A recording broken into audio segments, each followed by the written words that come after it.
আমরা যত খুশি হয়েছি অস্ট্রেলিয়া জিতলে ভাই, অনেক খুশি ভাই, আমরা অনেক খুশি, আমরা অনেক খুশি ভাই, অসাধারণ অসাধারণ। ইন্ডিয়াকে সবচেয়ে অপছন্দ করি এবং তাদের মাটিতে এই বাটপাত দলকে হারাইছে তারা সবচেয়ে বেশি খুশি। আমি বলবো যে ইন্ডিয়া হারা মানেই আমাদের কাছে পৈশাচিক আনন্দ। এজ এ ক্রিকেটে মানে হচ্ছে আমাদের কাছে আজকে মনে হইতেছে যে অস্ট্রেলিয়া জিতছে না, আজকে বাংলাদেশ কাপ জিতছে। ঈদ পালন করতেছে, ঠিক আছে, অস্ট্রেলিয়া হারার আগে হারে না, আমরা এর কথাটা বলি এবং এটা আমরা মনে প্রাণে বিশ্বাস করি। সো এই সবকিছু মিলাই আমরা চাচ্ছিলাম হচ্ছে ইন্ডিয়ার পরাজয়, এবং ইন্ডিয়ার পরাজয়ে যতটা না অস্ট্রেলিয়া জিতাই খুশি হয়েছি, তার চেয়ে বেশি খুশি হয়েছি ইন্ডিয়া পরাজিত হওয়ার কারণে। আসলে ইন্ডিয়া আমাদের গোনাই ধরে না। 2015 ওয়ার্ল্ড কাপে ইন্ডিয়া আমাদের কারচুপি করে কোয়ার্টার ফাইনালে হারাইছে। ইন্ডিয়ার এই অস্ট্রেলিয়ার সাপোর্টার সে জানে এই বিষয়টা জানে। ইন্ডিয়া ঠগে, এটা বাংলাদেশের কাছে স্পেশাল একটা ডে। আর অস্ট্রেলিয়া আসলে ইস্ট আর ওয়েস্ট, অস্ট্রেলিয়া সবসময় বেস্ট। অস্ট্রেলিয়া জিতাই খুশি। আমরা জানি যে হচ্ছে ডিফিকাল্ট ম্যাচগুলোতে ইন্ডিয়া বরাবরই হচ্ছে তাদের দিকে ম্যাচের রেজাল্ট নেওয়ার একটা প্রচেষ্টা তাদের থাকে, সেটা হচ্ছে আম্পায়ারদেরকে বিভিন্নভাবে ইনফ্লুয়েন্স করে। উইকেটের একটা ব্যাপার আছে, আম্পায়ার্স কল আছে, এবং হচ্ছে আমরা জানি সেমিফাইনালে আমরা দেখেছি তাদের পিচ পরিবর্তনের একটা অভিযোগ তাদের উপর উঠেছে।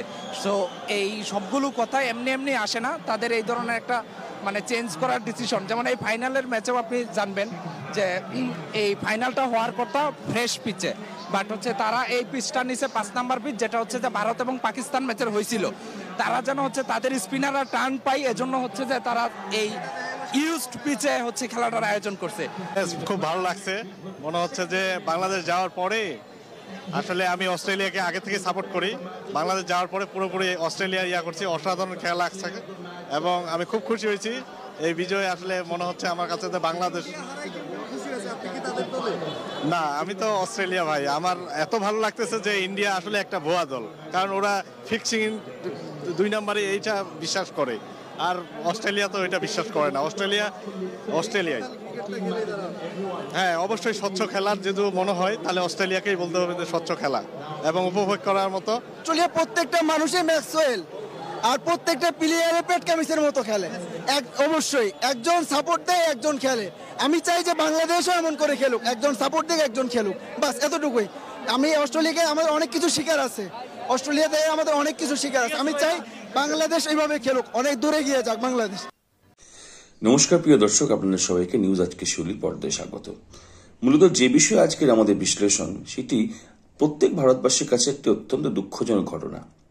মূলত গত 19 নভেম্বর দীর্ঘ 10 ম্যাচ একটানা জেতার পরে যেভাবে ভারতীয় দল অস্ট্রেলিয়ার কাছে পর্যদস্ত হয়, অবশ্যই একটি ভালো জাত প্লেয়ারের টিমের কাছে, অবশ্যই এমন একটি দলের কাছে যে দল প্রকৃতপক্ষে ভারতের সঙ্গেই কিন্তু এক প্রকার বলা যেতেই পারে যে বিশ্বকাপ জেতার কিন্তু দাবিদারও ছিল।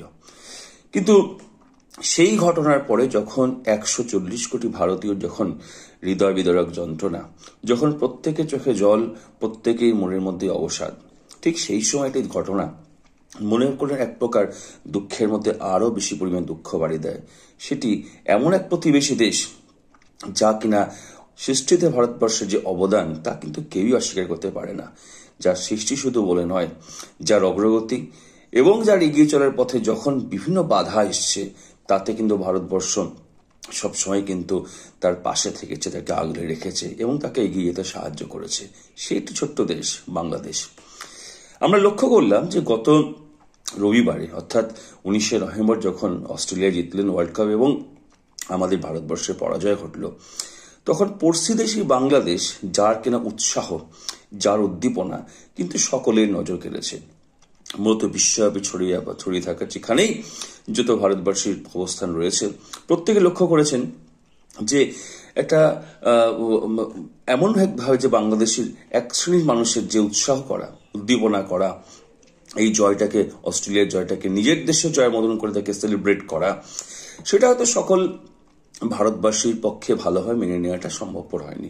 সকল ভারতবাসী কেন বলছি, হয়তো যারা জানে যে বাংলাদেশের প্রতি ভারতের অবদানটা কি, তাদের পক্ষে হয়তো মেনে নেওয়াটা সম্ভবপর হয়নি। কিন্তু এই ঘটনাটা ঘটেছে, অতি দুঃখজনক ঘটনা ঘটলেও এই ঘটনাটা ঘটেছে, যার কিনা প্রতিটা ভারতবর্ষের মনে প্রশ্ন তুলে দিয়েছে, তাহলে কি এতদিন ভারতবর্ষ যেভাবে বাংলাদেশের পাশে থেকেছে, তাকে আগলেছে, এমনকি কোভিড মহামারীর সময় কিন্তু কোভিড ভ্যাকসিন দেওয়া, খুবই রিসেন্ট বাংলাদেশকে ট্রেনের অগ্রগতির জন্য তাকে ইঞ্জিন দেওয়া, অ্যাম্বুলেন্স দেওয়া।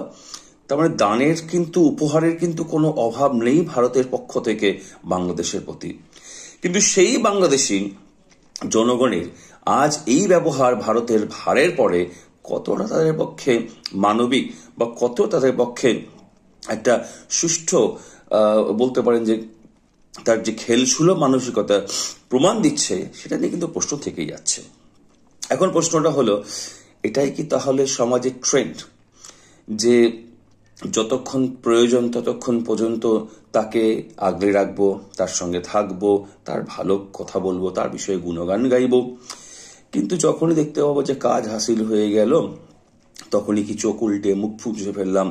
এটাই যে সমাজের ট্রেন্ড চলছে, সে ট্রেন্ডের শিক্ষার কি তাহলে আন্তর্জাতিক স্তরে ভারত বাংলাদেশ ম্যাচের পরবর্তীকালে বাংলাদেশি জনগণ কি তার বাইরে নয়? সেটাই কি তার জলজান্ত প্রমাণ বলে মনে হচ্ছে? দেখুন দর্শক, হতেই পারে যে মানুষ তার সমাজের এক প্রকার জীব, সুতরাং তার মধ্যে যেরকম ভাবনা চিন্তা আসতে পারে, এরকম যে একটা বৈচিত্র্য ভাবনা হতে পারে, স্বার্থপরতা, মুখ মোছা, চোখ উল্টানো ভাবনা হতে পারে, নিজের অতীতটাকে ভুলে যাওয়ার ভাবনা হতেই পারে। এটা অস্বাভাবিক নয়, এটা মানুষের একটা সহজাত গুণে আজ পরিণত হয়েছে। কিন্তু প্রশ্নটা হলো, বাংলাদেশি জনগণ একবারও কি ভাববেন না যে সত্যি তো তাদের দেশের প্রতি, তাদের জাতির প্রতি ভারতবর্ষ নামক দেশটার অবদানটা কি? যদি ভারতবর্ষ তাদের পাশে না থাকতো, তাহলে সেক্ষেত্রে বাংলাদেশের পক্ষে বানের জলের মতন ভেসে যেতে যে সময় লাগতো না, সেটা কিন্তু আপামর বিশ্ববাসীর কাছে কিন্তু পরিচিত। এখন প্রশ্নটাকে আমরা নেবটা কি করে? তারা বলতেই পারতেন যে ভারতবর্ষের পরাজয়, যে না ভারত খুব ভালো খেলেছে, তাদের খেলোয়াড়দের প্রশংসা করে ভারতবর্ষের মানুষকে সান্ত্বনা দিতে পারতেন, একরকম দৃষ্টিভঙ্গি হতো। কিন্তু তারা উল্টে নিমক হারামি করেছেন। তাহলে বক্তব্যটা কি আপনারা শুনতে পারবেন। বক্তব্য হলো, ভারত হারা মানে ঈদের মতন উদযাপন করা।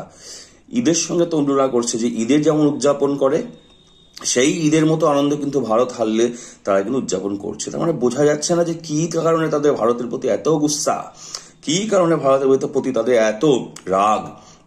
তার মানে এই বক্তব্য থেকে তো বোঝা যাচ্ছে এরা সবাই পাকিস্তানি পন্থী। এখন প্রশ্ন, বাংলাদেশে শেখ হাসিনা সরকার, আওয়ামী লীগের সরকার, যাকে কিনা বলা হয় যে ভারত বন্ধু, সেই পরিচিত সর্বসমক্ষে, এই বিষয়ে কোনো সন্দেহ নেই। লক্ষণীয়, গত রবিবারের পর থেকে আজ এতগুলো দিন হয়ে গেল, কিন্তু হাসিনা সরকার কিন্তু তাদের বিষয়ে কোনো পদক্ষেপ নিয়েছেন বলে শোনা যাচ্ছে না, কিংবা তাদেরকে গ্রেপ্তার করা হোক বা তাদের বিষয়ে কোনো আইনি পদক্ষেপ হোক, এমন কিছু হয়েছে বলেও কিন্তু দেখা যাচ্ছে না। হতেই পারে খেলাতে কেউ কাউকে সাপোর্ট করেছে, কাউকে করেনি, কারো বিদ্বেষী কথা বলেনি, তাহলে সেক্ষেত্রে হতেই পারে তাহলে আইনের কিছু মারপ্যাচ থাকতেই পারে যে তাদেরকে কি পদক্ষেপ নেওয়া যাবে আইন বিষয়ে, সেই বিষয়ে তো কিছু পরিষ্কার করে বলা যায় না, এটাও স্বাভাবিক হতেই পারে। কিন্তু কোনো বক্তব্য বাংলাদেশ সরকার বা তাদের কোনো রাজনৈতিক দল, তাদের সরকারি কোনো মুখপাত্রের এখনো পর্যন্ত শোনা যায়নি যারা কিনা এই যে জয়ের পর বাংলাদেশে এক শ্রেণীর মানুষ উল্লাস, তাকে প্রতিবাদ জানাচ্ছে, তাদের সরব হচ্ছে এবং দেশের সরকারের যেটা স্ট্যান্ড ক্লিয়ার করছে বিশ্ববাসী তথা ভারতবর্ষের কাছে, সেই বিষয়ে কিন্তু কোনো রকম নমুনা এখনো দেখা যায়নি। এখন সত্যি যে ঈদের মতো আনন্দ হবে ভারতবর্ষের পরাজয়ে, তাদের কাছে প্রশ্ন, যখন আপনার শরীর খারাপ হচ্ছে, যখন আপনার কোনো শরীরের অঙ্গ প্রত্যঙ্গ হয়তো প্রতিস্থাপনের প্রয়োজন পড়ছে, আগেই তো মনে পড়ে ভারত সরকারের ভারতবর্ষের কোনো না কোনো রাজ্যে গিয়ে এই সুচিকিৎসাটা করিয়ে আনি, সহজলভ্য হবে, খরচ কম হবে, থাকার সুবিধা হবে, খাওয়া দাওয়ার সুবিধা হবে। মামুদের তা একবার মনে হওয়াটা স্বাভাবিক নয়? ভারতবর্ষে পড়াশোনা করছে এমন অনেক বাংলাদেশি স্টুডেন্ট আছে, ছেলেমেয়েরা আছে যারা ভারতে পড়ছে, তাদেরকে ভাবা উচিত নয় যে ভারতবর্ষের মানুষ তাদের কতটা আপন করে নেয়, তাদের কতটা নিজের ঘরে নিজের পরিবারের মানুষ ভাবে, তাদেরকে এবার ভাবা উচিত নয়?